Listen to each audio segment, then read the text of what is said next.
whoever is doing that is the oppressor, and they would not do anything to change. For them, it's to their benefit. And it's moving even in the wrong direction. If I look at the contract I had when I was working either, for example, in Standard or Nation, I was a correspondent. In my contract I'm looking at the contracts today of almost all media houses and the scope and the press. We are even moving to call correspondents contractors. We are treating journalists the same way we treat people who supply milk, who supply, it's weird. So I was reading, and they are calling you a contractor, and you will be treated just like any other service provider to the company.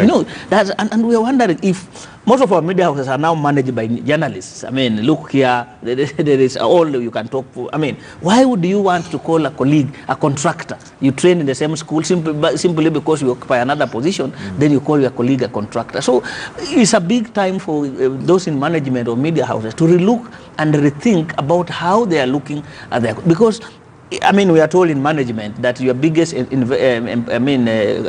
biggest is your employer. So if we are mistreating the same people who you want to help you, we are talking about content being the king. That's how media houses are going to revolutionize their business model. And of course, it has a negative effect on what is going to be churned out there, because at the end of the day, if you don't feel like you belong, then your delivery may be affected.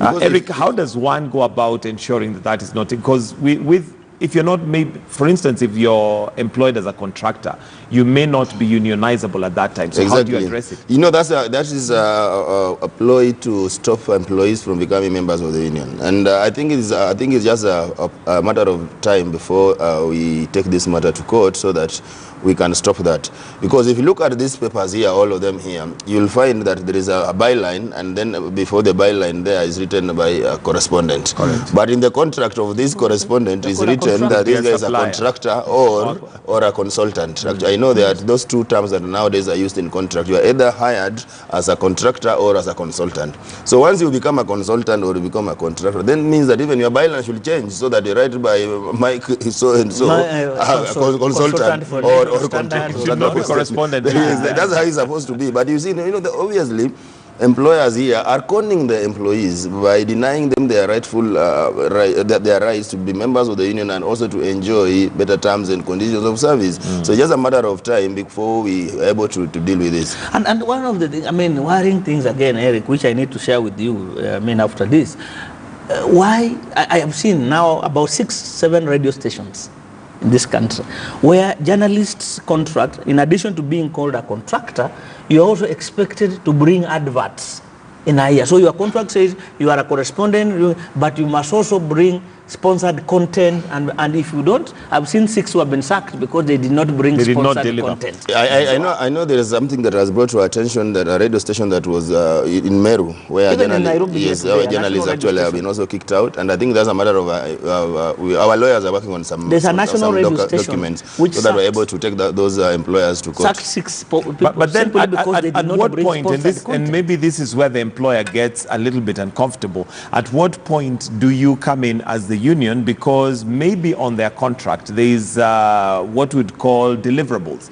and those deliverables maybe do add up to the fact that on your content or the show that you're doing may be supposed to attract advertising. Maybe the salespeople are in charge of that, but at the end of the day, you're part of that deal. Mike, I've seen the contracts because I have them here. I've been sent those contracts.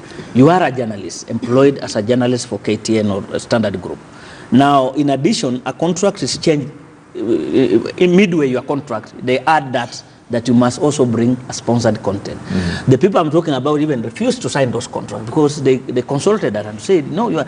Now, how do you expect a journalist to go after doing an interview with KPA or Railway, then they now finish, we have finished a story, now give us adverts, the same person. Okay, I don't know what the contract was, and I would not ask about it, but it may not be, I would find it strange if they're supposed to go out there and get the sales, but your delivery or your content or the ratings is what would bring in the advertising. But that's the business of advertising department of sales. We can't expect you as a journalist, after hosting a newsroom, then we are telling the newsroom has gone down, there are no adverts in the newsroom program. That's not your business. Yeah, that's the business definitely, that is also interfering with the independence of the media, because once the same person is also going to source for content, editorial content, and the same person also is looking for adverts, definitely you are also interfering with the independence of the media. And that's why you have to have that line if you go to newsrooms We have that line where you've got the editorial department and marketing department. Marketers go out there to look for business. Journalists go out there to look for stories and bring them to newsroom. But if you want to mix them, then you are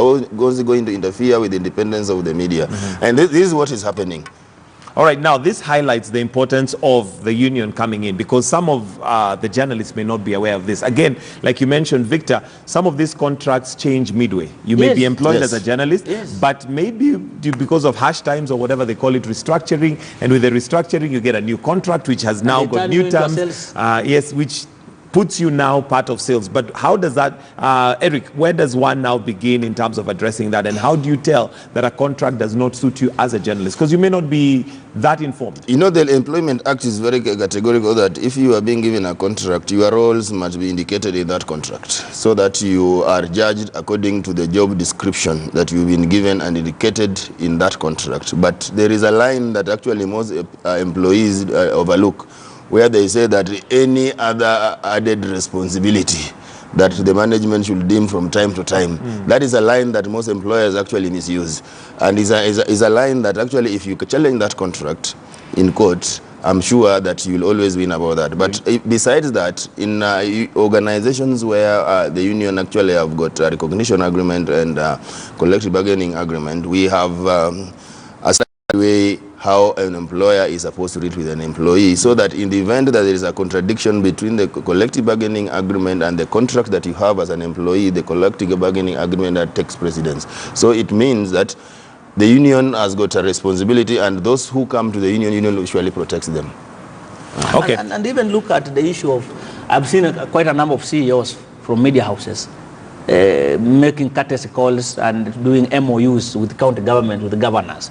Now, once you have made a courtesy and an MOU with a governor, how does then Standard or KTN cover that? So those are, I mean, outside even the contracts.